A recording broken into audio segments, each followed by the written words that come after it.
Good evening, friends. Tonight I want to begin with an experience that almost everyone encounters when they sincerely practice these teachings. You make time for yourself. You sit quietly, close your eyes, and begin turning inward. You try to enter the desired state. You do your best to feel as though your wish has already been fulfilled.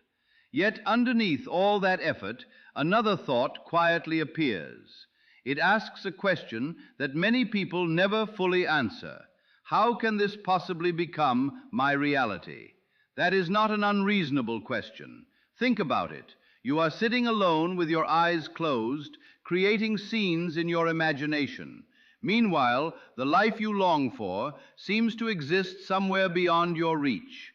The relationship, the financial freedom, the dream home, the opportunities you hope for. They all appear separated from you by time, distance, and countless events that have yet to unfold. Roads you have not traveled, people you have not met, and circumstances that have not yet come together still stand between where you are and where you want to be. So naturally your mind asks, what is the connection between what I imagine inside myself and what eventually appears in my physical world? I want you to understand something important. That question does not come from failure.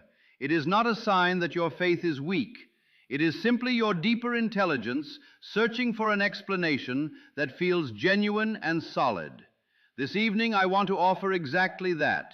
Not another affirmation to memorize, not another manifestation exercise to add to your routine. Instead, I want to help you understand what is actually taking place beneath the surface. Why your inner world has the power to transform your outer experience. Why this process succeeds when it does, and what quietly interrupts it when it doesn't. I call this understanding learning to influence the field. By the end of our time together, those words will no longer sound mysterious. They will have practical meaning, and you'll know how to apply them in your own life. Let me paint a picture for you. Don't think of it as something you must believe without question. Think of it as a useful way to understand how this principle works.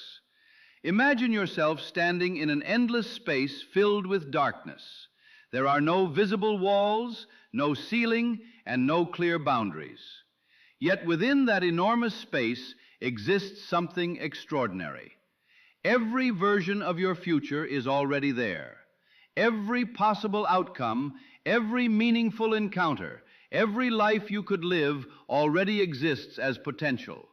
Not as fantasy or make-believe, but as possibilities waiting for expression, much like seeds resting beneath the soil before they ever break through the ground.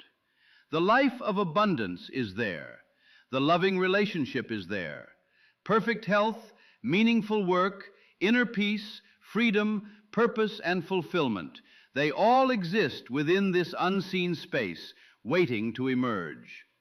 This is what I mean by the field.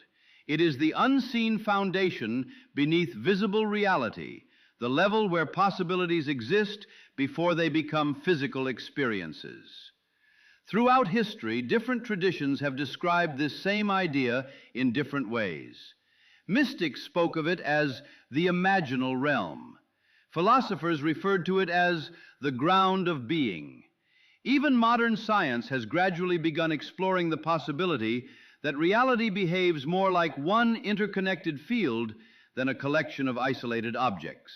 You don't have to accept any particular philosophy. Simply hold on to the image. Picture this limitless inner space containing every future available to you. Now imagine you are holding a single torch. That light belongs entirely to you. No one else controls it. Nothing outside of you decides where it shines. That torch represents your attention, your awareness, and the direction of your inner focus.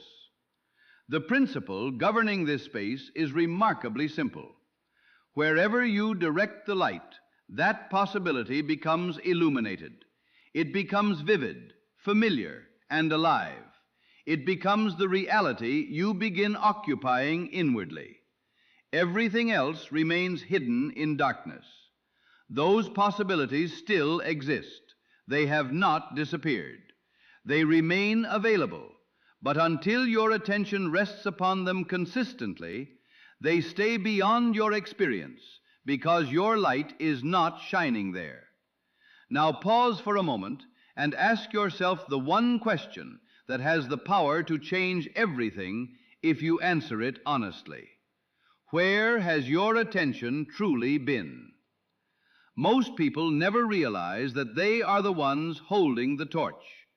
They move through life believing their focus is controlled by outside events, never recognizing that they have always possessed the ability to choose where it rests. Instead, life chooses for them. A troubling headline appears, and their attention immediately locks onto it. An uncomfortable conversation happens, and they replay it for hours. A bill arrives, and their thoughts become consumed by financial pressure. One fearful idea about tomorrow surfaces, and suddenly their imagination begins creating the worst possible future. Without noticing, they spend their days shining the brightest light on fear, lack, uncertainty, and everything that seems missing. Those become the most vivid parts of their inner world, not because they deliberately selected them, but because they never consciously redirected their attention. The field does exactly what it has always done. It doesn't argue, criticize, or decide what is good or bad. It simply responds to wherever the light is consistently aimed. As a result, people end up living inside the reality built from those illuminated thoughts, wondering why life refuses to change, never realizing they have been strengthening that very experience through the direction of their own awareness. Think about two different people. The first person is constantly uneasy about money. They may not be broke. In fact, they may earn enough to live comfortably. Yet peace around finances never arrives. Every purchase creates tension. Every expense feels like a warning sign. Thoughts of scarcity quietly fill the spaces between everything else. Even when more money comes in, the comfort only lasts a short while before the worry returns. Looking ahead always carries the expectation that something will eventually go wrong. Their inner world is occupied by endless vigilance. Their attention repeatedly returns to the feeling of not having enough. That is where their torch remains, day after day, month after month. The field doesn't stop to ask whether this is the life they actually desire. It simply gives greater life to whatever receives the most consistent attention. Gradually, circumstances begin reflecting that same emotional pattern. Financial pressure seems constant. Opportunities appear limited. Ease feels like something reserved for other people. Now consider someone entirely different. Money flows through their life with far less emotional struggle. This doesn't necessarily mean they are extraordinarily wealthy. Instead, they carry an inner certainty that things will somehow work out. They don't obsess over every dollar.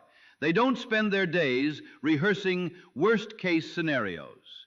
Deep inside, there is a calm expectation that their needs will always be provided for, and somehow they usually are. Unexpected opportunities appear. Helpful connections emerge. Resources show up when needed. Their relationship with money feels natural instead of stressful. The difference isn't the field itself. Both individuals exist within the same field of possibility. The difference is where each person continually points their attention. The same truth applies to every area of life: love, health, career, happiness, relationships, and purpose. The principle never changes.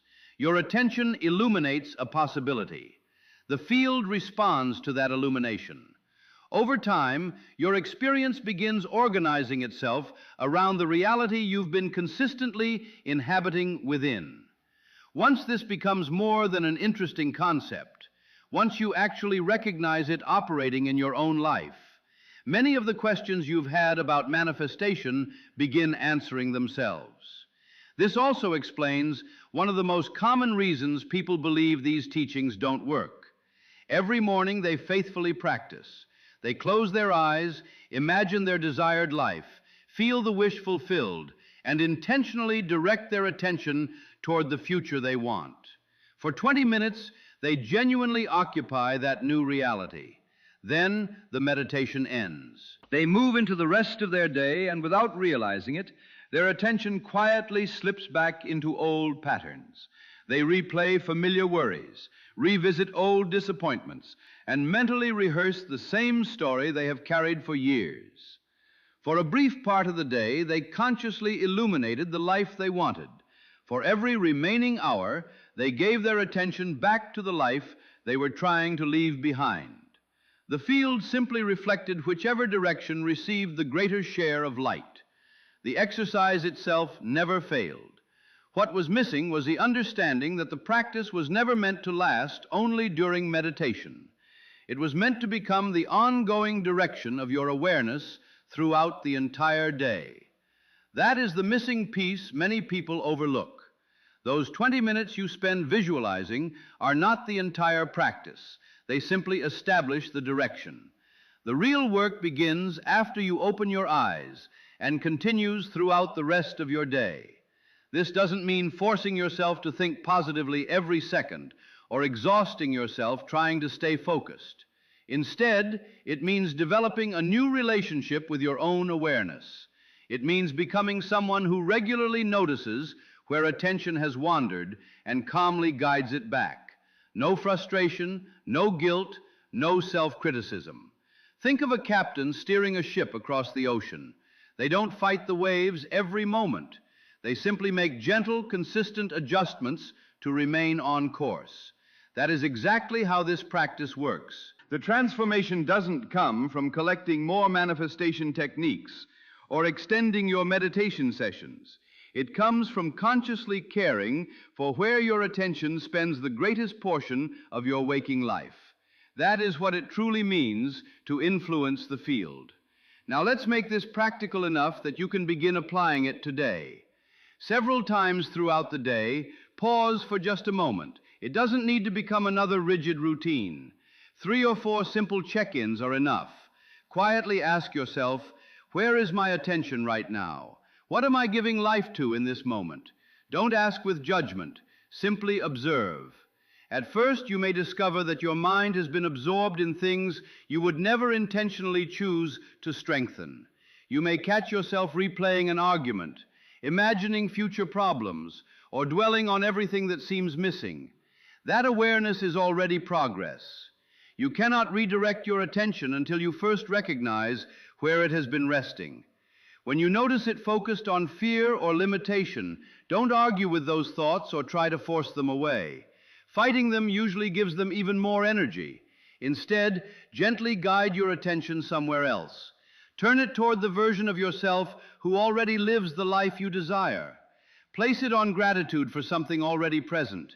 Rest it on the emotions, confidence, peace, or fulfillment that naturally belong to someone whose wish has already become reality. Eventually, your attention will wander again. That is completely normal. Simply bring it back again. Do it quietly, patiently, and without treating it as failure. Every single time you redirect your awareness, you strengthen a different pattern within the field. These small moments may seem insignificant on their own, but together they gradually reshape your inner world. Another important step is learning to naturally occupy the identity of your fulfilled self. Not only during meditation, but during ordinary moments that usually pass unnoticed. While walking from one place to another, waiting in line, driving, sitting quietly before a meeting, use those simple moments. Ask yourself a gentle question. If I were already living the life I desire, how would I experience this ordinary moment? How would that version of you carry themselves? How would their body feel? What quiet assumptions would be running beneath their thoughts? Then allow yourself to settle into that state. Don't force it. Don't perform it. Don't pretend. Simply become familiar with it. There is an important difference between acting and genuinely inhabiting a state of being. When your attention rests there naturally, without strain, the field begins responding to an entirely different inner signal. There is one more lesson that many people find difficult, yet it may be the most valuable of all. Stop trying to figure out how your desire will happen. The mind constantly wants to map every step between where you are and where you want to be. It wants complete explanations before it feels safe enough to believe. But that is not its role. The conscious mind cannot predict the countless people, events, opportunities, conversations, and unexpected moments through which life rearranges itself. Those possibilities exist beyond its limited perspective. Your responsibility is not to organize external circumstances. Your responsibility is to maintain the inner state. The field takes care of the arrangement. It brings together events in ways your logical thinking could never successfully plan. The moment you sincerely release the burden of controlling every detail, not from helplessness, but from trust in the process, you create space for life to move in ways you could never have imagined. Finally, make use of the most powerful transition of every day, the moments just before sleep. As your conscious mind begins relaxing and the deeper levels of awareness become more receptive, you are standing at one of the most fertile points for inner transformation. During those final moments, let your attention settle naturally upon the fulfilled version of your life. Don't strain to make it happen. Rest in it with the ease of someone who has already arrived home. Allow the feeling you want to strengthen to become the final experience you carry into sleep. Even while your body rests, the field continues responding to the state you have impressed upon it. Even while you sleep, the process continues. The deeper levels of your mind remain active long after your conscious thoughts have become quiet. Throughout the night, the field continues responding to the state you have impressed upon it. Then, often so gradually you barely notice, and sometimes all at once, your outer world begins reflecting what has already taken root within. If you step back and look at everything we've covered, it comes down to 5 simple practices. First, become aware of where your attention is resting. Second, gently redirect it whenever it drifts where you don't want it to stay. Third, learn to naturally live from the feeling of your fulfilled desire. Fourth, release the need to control the path that brings it into your life. And finally, use the moments before sleep to impress that fulfilled state upon your deeper mind. There is no complicated formula hidden behind these ideas. You don't need endless techniques or an exhausting routine. What you need is the conscious use of a power that has always belonged to you. Before we finish this evening, I'd like to leave you with one final thought that has stayed with me for many years. If everything we've explored is true, and nothing in my own experience has ever given me reason to doubt it, then something extraordinary has been happening throughout your entire life. You have never simply been moving through a world that acted upon you. In every moment, whether you realized it or not, you have been influencing the world through the direction of your own awareness. You have been pointing the torch, illuminating certain possibilities, and allowing the field to organize experiences that matched your dominant inner state. The life you are living today did not appear by chance alone. At the deepest level, it reflects the places where your attention has consistently rested. Perhaps those choices were unconscious, perhaps they were automatic, but they were still yours. This realization is not meant to create guilt or regret. It should fill you with hope. Why? Because it proves the field has always been listening. It means the creative power was never missing. It means the greatest obstacle between your present life and the one you desire has never been bad luck, difficult circumstances, or the actions of other people. It has always been the direction of your own attention. Here's something worth reflecting on. Instead of focusing on what you still want, look carefully at what you already have. Think about the dreams that once seemed distant but are now simply part of your everyday life.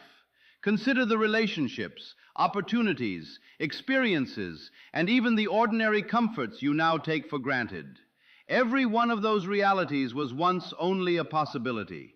Each one once existed in the unseen, waiting to become part of your experience. At some point, whether consciously or unconsciously, your attention rested there long enough for life to begin arranging itself around it. In other words, you have been using this creative process your entire life. The only difference is that until now, you may not have realized you were holding the torch. That changes today. The torch itself has not changed. The field has not changed. What has changed is your awareness. Now you recognize the creative instrument that has always been in your hands. And once someone understands the power they possess, they naturally begin using it with greater intention, greater consistency, greater care, and much deeper trust. So don't tell yourself you started too late. Don't believe you've wasted years. Every experience you've lived has quietly been teaching you how this principle works, even if no one ever explained it to you. Now you understand. And that understanding has the power to change everything. From this moment forward, every place you choose to rest your attention becomes a conscious decision. Every conscious decision is a declaration of the reality you are choosing to strengthen. So carry this image with you. Imagine that limitless room, filled with every possibility your heart could ever desire. Remember that the torch has always belonged to you. Remember that the field has never stopped responding. Even now, in this very moment, it is faithfully reflecting the direction of your awareness because that is simply its nature. So choose carefully where you shine your light. The reality surrounding that focus will gradually begin coming alive. It always has. Thank you for spending this time with me. I truly appreciate you being here. Until next time, take care of yourself, and I'll see you again soon here on Neville Wisdom Library.